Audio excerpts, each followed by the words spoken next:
Thank you. I'll take questions. Governor, you've been somewhat critical of Governor Raimondo's response to small businesses. When you become governor, is there anything specifically you would do differently at the beginning, whether it's the response and help for small businesses, the response to the pandemic, anything in general? What changes do you expect to make? Yeah, so first I want to make it very clear that, as I've said, we've had direct contacts with all the department heads, including Commerce. And Commerce has been very responsive to my calls.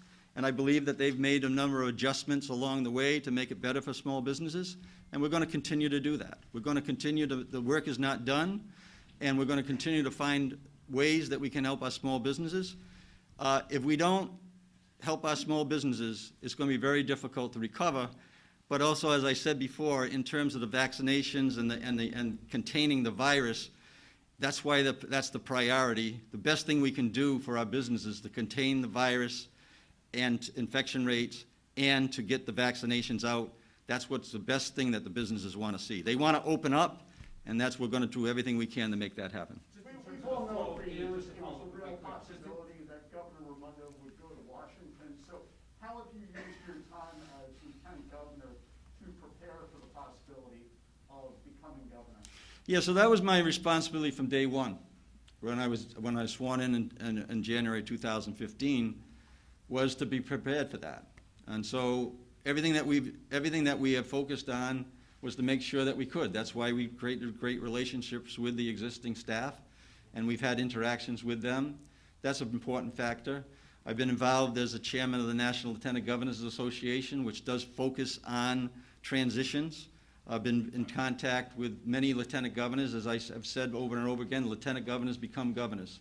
And in that unlikely scenario, you need to be prepared. So we spent our time wisely, and now it's been ratcheted up, obviously, in the last few months, and we've been in a dress rehearsal, making sure that we were prepared, and so that's how I believe that we are ready. And also remember, like I said, this is my 5th transition as an executive officer. Are you or are you not going to take part in the frequent coronavirus briefings from the Department of Health? And do you have any understanding, Governor Raimondo yesterday seemed uninterested in taking any questions regarding anything. Is that going to be your style? Do you have any thoughts on how you're going to approach talking with the press?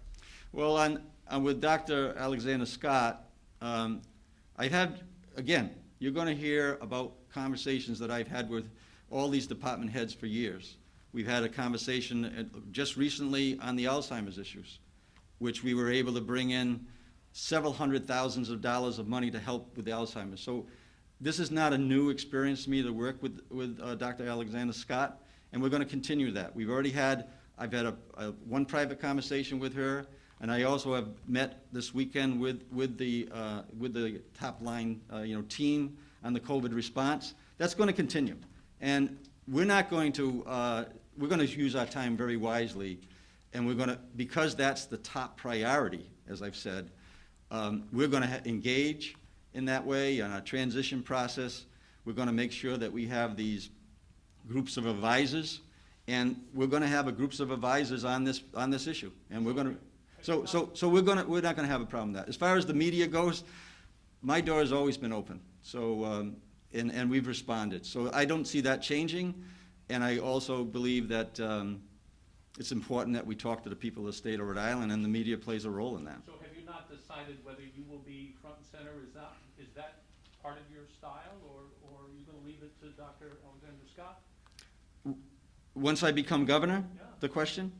Yeah, well, that would definitely be allowing the experts to speak on behalf of what the most important things that we're doing.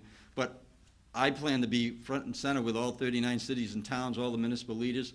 We're engaging right now in a process with the public. Yeah, that's what I'm getting to. We're in a process right now where we started these focus groups in communities. We've been in Cranston, we've been in Warren, we've been in Seminole Falls, and we will be in other communities speaking to civic leaders, municipal leaders, about the role that they play in terms of keeping us safe. I do believe, and I've said, that a ground-up strategy with a top-down management is really important. So our local communities are going to play a significant role, as the General Assembly members will in their districts that they serve. I think I'm hearing we gonna hear from you on the pandemic on a regular basis as Yes. the governor has? Absolutely. Lieutenant Governor, you say you've spoken to some members of Governor Raimondo's team. Do you anticipate keeping some of her cabinet members in place, bringing in your own people? What is your thinking there? Well, I think that the first step is we're going to be doing a conversation with all of them individually and give them the respect they deserve, and then hear from them and us, and we'll make that decision based on those conversations. I don't expect a major turnover. Like I said, we've had good relationships with department heads throughout the state of Rhode Island. They're not going to be strangers to me, and I'm not going to be strangers to them when we actually sit down and talk. For example, the education commissioner, do you anticipate keeping her in place? We're definitely going to be, talking to every single department head and looking for ways where making sure that there's a good understanding of what we want to do and what we want to get done. What are your plans for filling the lieutenant governor's position? What do you think of the proposals that the General Assembly should make that choice, and what's the timeframe? Yeah, so my understanding right now is that I'm going to make that, based on conversations that I've had with leadership, that I'll be making that appointment. And so I'm going under that understanding. If that changes because of a General Assembly action, then I can't control that. So what we're doing right now is I want to make it clear that no decision has been made. Certainly the rumors are flying out there, and the media is having good time with the story, which is good. And we invite more and more people to send us a letter if they're interested. We'll have a vetting process on that, and then we'll take a look at who's applying and who's interested, and we'll give them the respect that they deserve, because many of the names out there are good friends, and but in the end, you can pick one. So. What would you say is the biggest change that you would make? Patrick and then Bill. Told you specifically about that, about filling the position, and if they do pass a law to limit your ability to make that pick, would you challenge that legally? No, that's not our top priority, right? The top priority is COVID, the infection rate, the vaccinations. What if they told you, you said you've spoken to General Assembly leaders about filling the position, and you implied that they have said that you would make the pick, is that accurate? I would imagine if that changes direction, I'll get a call, and that it will. But right now, this is the understanding that I have, and no, I won't challenge that if in fact that happens. We're not looking to get into any of those sidebar conversations.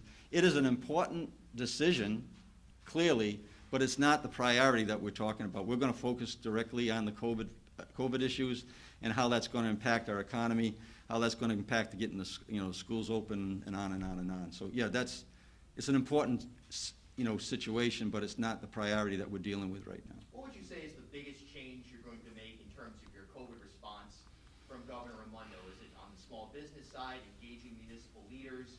What should Rhode Islanders be looking for as a shift in the transition period, but of course when and if you become governor? So as a mayor, I remember 9/11. And I remember the community response that was organic, and it rallied around that enemy that attacked us. We have an enemy attacking us right now. And that's the virus. And so clearly I believe that organic response by the town of Cumberland and communities all around the country, right?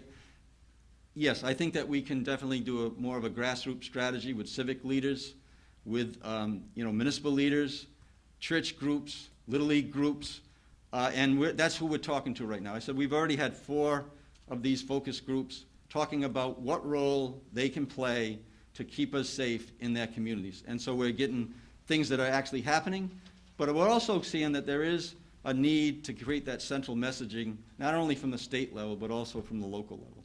So I think that's the biggest difference you'll see. Without an infusion of federal aid, what will your approach be to closing a deficit that LIHTC says could top $500 million? Yeah, so I think the first thing you got to do is they got to make sure that you know the numbers and what they're accurate. So again, I'll go back to my experience, and we're talking to the people here in the room, but also talking to people in the state of Rhode Island. I inherited a very desperate situation when I was a mayor of the county of Cumberland. 5-point downgrade the day before I took office on our bond rating. By the time we left, we had an 8-point upgrade, and we reversed deficits into surpluses. So the answer to your question is, we're going to make sure that you know the numbers. If you recall, there was a $900 million number that was thrown out as a deficit a structural deficit in this current budget. That ended up not being the number. So I think, first of all, you've got to pin down the number as best you can, and then you have to have provisions in terms of anticipating that there's going to be support for the municipalities in the state coming from the stimulus, because that's what the president has said. We're fortunate to have a president and our Congress that understands that our municipalities and our state governments need help. So we got to measure that. So I think that's the first thing you do. I don't think you respond, with a knee-jerk reaction to any number right now. You got to nail down the number, and that's what we're organizing. One of our groups right now advises on the budget issues, and in addition to that, talking to the budget office right now. We'll have that. We've seen a lot of growth of the budget over the last 10 years. Would you favor cutting state spending? I think that those decisions are based on where you are. So until you know where you are, you can't really, answer that. So the question is, are we going to make cuts in the state budget because we're in a pandemic and an economic crisis? Of course you will if you need to. But if you don't need to, we need to deliver services that are currently provided to the residents in the state of Rhode Island. Governor, where are you on legalizing marijuana? I think it's time that happens. It's got to be regulated, but I think it's time that happens. In a state-run system, I know the governor had, under a state-run system, or more like Massachusetts with private business? I'm more leaning towards an entrepreneurial strategy there, to let that roll that way. Governor, we hear a lot from teachers in districts that have high COVID case counts that they're concerned about in-person learning. Would you move back to a system to close in-person learning in situations where there's a greater than 100 per 100,000 confirmed COVID positivity rate in a particular district? So I've been pretty clear publicly about what I believe in terms of the schools. I do serve on a school board. I'll be leaving that school board as governor with the Blackstone Valley Prep Memorial Academy. That's a school board with a $40 million budget, and teachers and students and personnel. I think that you let the local districts kind of determine what they're going to do, and then the state should be supporting that. What do you make, Lieutenant Governor, of the current vaccine distribution program, how it's going so far? You say you met with the COVID response team. Are there any changes you would make? For example, there's been criticism that older Rhode Islanders are not yet eligible for the vaccine. Well, that's a condition of supply and demand, and I think that, I can't really answer that question intelligently until you actually get into that spot to see what that picture looks like. But that's one of the questions that was asked. Am I going to be in direct contact with Dr. Alexander Scott and her team? Yes. So we can get back to you on that. But I think that it is it's an important topic. But I can tell you that in order for us to get the economy back, we have to get the schools back. So that means that we certainly got to raise the priority level for teachers and school personnel. Governor McKee, to Yeah. follow up on the small business question, I know that you've always been a proponent of minority businesses, and I anticipate that that's going to continue. But sadly, so many corporations and organizations don't see diversity as part of their core business.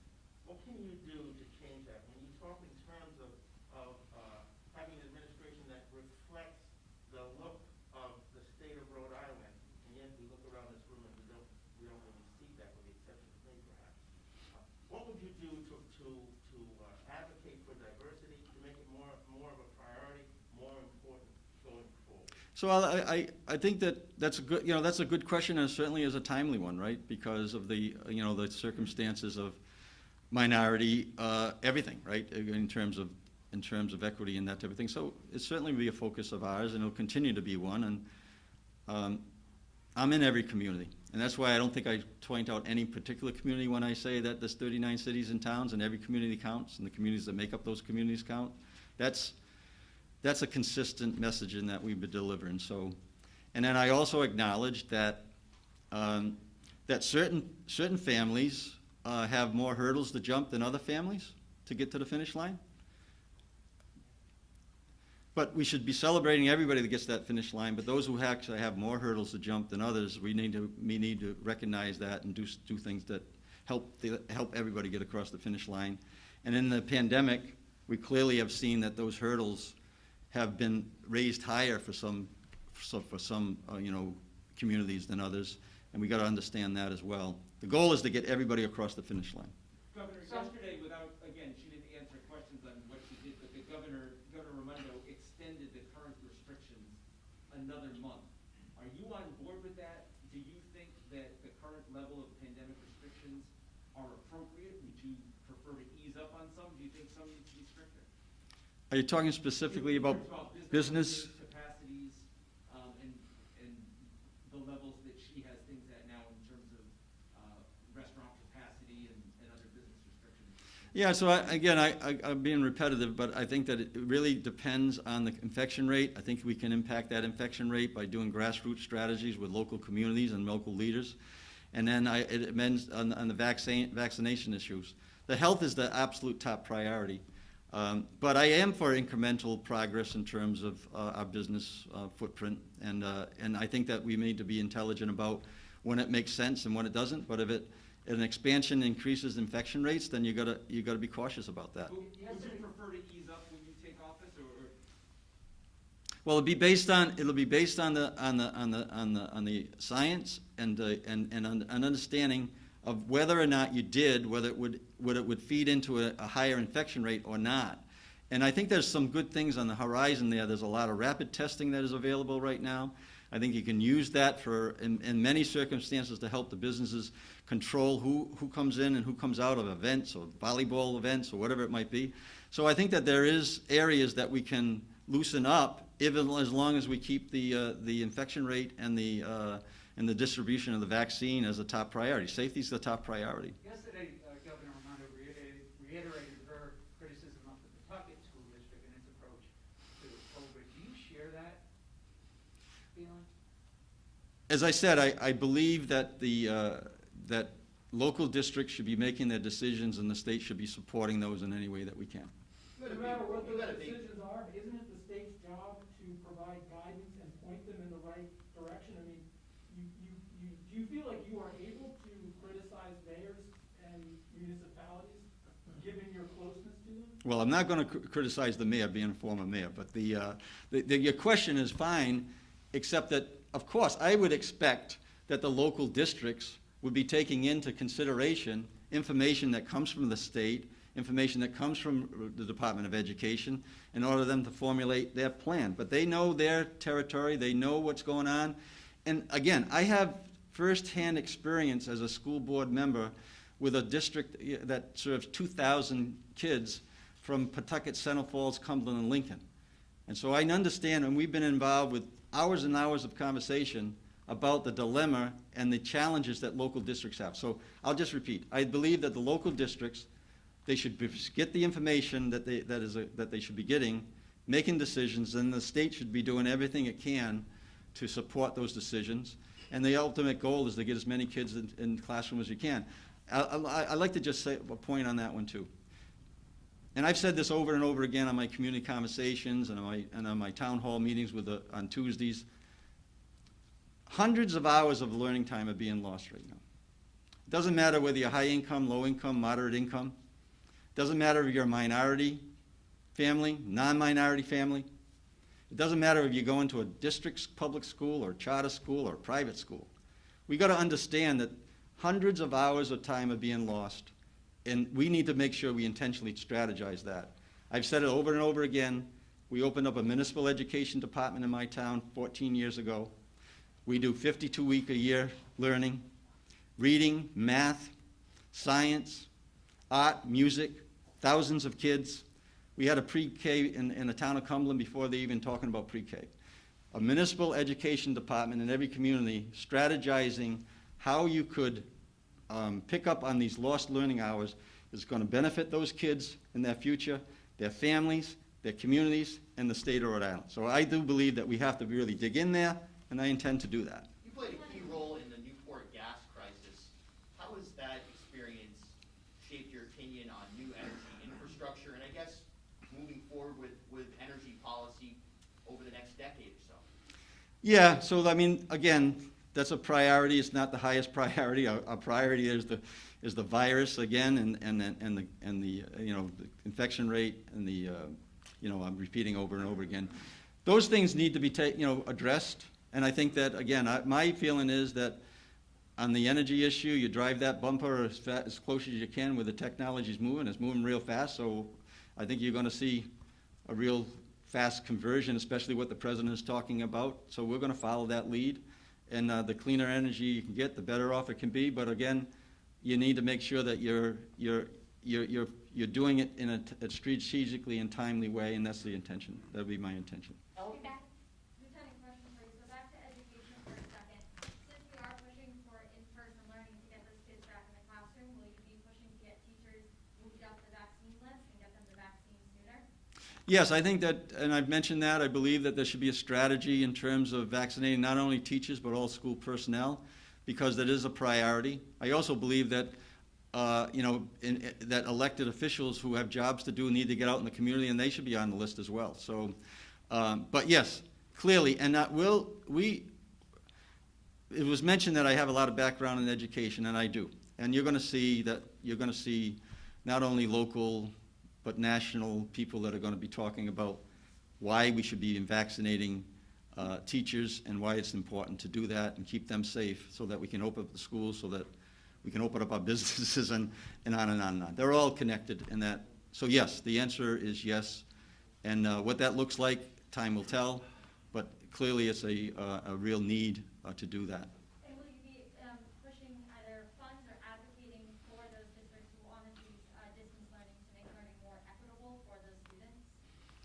I think that equity in education, as I said, is really important, and getting young kids over hurdles that they got more to jump than others is important to do, and I'm going to be consistent on that. I've done that ever since the time I was a boys club member and way back when. So, Governor, what kind of priority would you give to the disparity between schools, say, that are primarily positioned to brown and black people versus like Mount Pleasant or Hope High School versus schools that tend to have more of a white audience like Classical High School? What kind of priority will you give to the disparities that exist? What can be done? So is the question related to the COVID, or is the question in general? General. Yeah, so Once we get beyond COVID. my record is very clear on that. You know, we understand that there's a learning gap that needs to be, closed, and we've been working on that, and we've had success in public schools around the state because of the work that I did 20 years ago, so 15 years ago. That's going to continue. That's not going to change. We need to get everybody across the finish line. Some of the labor unions are concerned with your support for charter schools. What would you have to say about the balance between public money and where it goes and your support in the path of charter schools being the mayor? Yeah, so I'm not going to really get into a lot of detail on that because, again, I don't want it to focus off what the priorities are. But I can tell you that my experience says that you need both. You need both district, you need the charters. The kids are the most important thing, and you do the right thing by the kids. So as relative to the unions, we'll talk to everybody. Everybody's going to be talking to us, and they play a role in this, in doing exactly what the last few questions have talked about. Well, what do you think of Speaker Shikachi's suggestion that might be time for a pause on the expansion of charter schools? So my focus, as I just said, is going to be on the education side, is going to be in these municipal education departments. And because I believe, and I've seen it, and I've worked it, so as far as the General Assembly goes, I'm not looking to expand charters. I'm looking to improve schools. LG, a lot of people have questioned the need for the Lieutenant Governor's office. We all remember the cool loose Bob Healy. On a personal level, what does this moment mean for you to be poised to move up from LG to Governor and fulfilling the statutory role as far as succession? Yeah, I think that's a really good question because of the Bob Healy story. So it's important that you have a lieutenant governor that is prepared to become governor. And I think that, we've talked about many things here today that indicate that I have the experience to do that. So I think we can do better in terms of aligning the office. I'm on the record saying that. I think that they should run as a team, as other states do. And then I would just say, there's a lot of interest in becoming a lieutenant governor right now, so I think that certainly feeds into the idea that not only it is a position that people think that they can do good things on, but I think that my record will show that we've done some extraordinary things. Millions and millions of dollars that we've saved ratepayers on the electric bills by pushing issue. I signed an MOU to save the ratepayers over $8 million. Hundreds of thousands of dollars have come in on Alzheimer's research because of the work that we've done in our office. Tens of thousands of dollars have gone out in high school scholarships because of the work that our office has done on Entrepreneurs Challenge with kids. We've far exceeded the budget in terms of the value that we brought to the office. Millions of dollars. With the ascension of you to the governorship, it's very clear that the campaign, well, for the next round is about to begin. Conservative Democrats like yourself have often had a very fractious relationship with what I call the progressive wing of the Democratic Party. Not only are they looking to prevent additional budget cuts, recently a political action committee was formed to go after more money. How are you going to, if you will, reach across the Democratic aisle and rationalize with them the impending budget cuts based on raw economics? Well, we don't know where the cuts are coming. As I said before, we got to see where we are. As far as the politics go, that's the COVID issue is the top priority, and there's plenty of time for us to solve the COVID issues over the next year, and then let the campaigns go where they might go. Right? I mean, we're not going to get involved in any of the political discussions when we got such an important issue that we're dealing with right now. Will you reach across the aisle to them to involve them in your cabinet? Of course. That's it, guys. Thank you very much.